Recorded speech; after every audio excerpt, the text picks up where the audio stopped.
Ushbu kasallikni ko'pincha bel umurtqasi diski churrasi bilan adashtirishadi. Buning sababi xuddi grijadagi bo'lgani kabi bel og'rig'i, oyoqning son, boldir va tovon qismlaridagi og'riq hamda uvishish, shuningdek sezuvchanlik pasayishi kabi belgilar bilan kechgani sababli ushbu kasallik grija bilan adashtiriladi ba'zi holatlarda.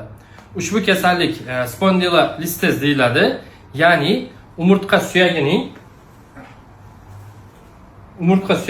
umurtqa pog'onasidan oldinga yoki ortga surilib qolishi natijasida yuzaga keladigan simptomlar bilan kechuvchi kasallik hisoblanadi. Ushbu kasallik asosan odamlarda travmalardan so'ng yoki osteoxondroz kabi kasallikka uchraganda, shuningdek og'ir yuk ko'targanida yuzaga kelishi mumkin. Ushbu kasallikning diagnozi asosan rentgen diagnostika yoki kompyuter tomografiyasi orqali tekshiruv o'tkazish mumkin.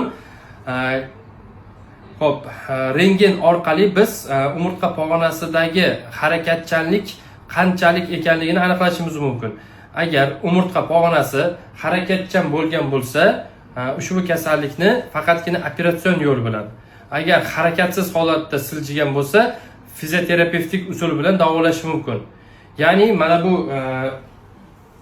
tasvirda ko'rishimiz mumkin. Bemorimizda operatsiyadan avval umurtqa suyagi oldinga siljigan, ya'ni umurtqa pog'onasidan oldinga siljigan ko'rinib turibdi, ya'ni bitta chiziqda emas.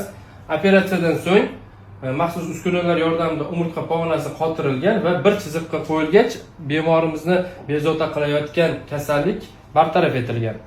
Bizning klinikamizda asosan jarrohliksiz davolash, ya'ni agar umurtqa pog'onasi harakatsiz holatida bo'lgan bo'lsa, jarrohliksiz davolash yo'lga qo'yilgan.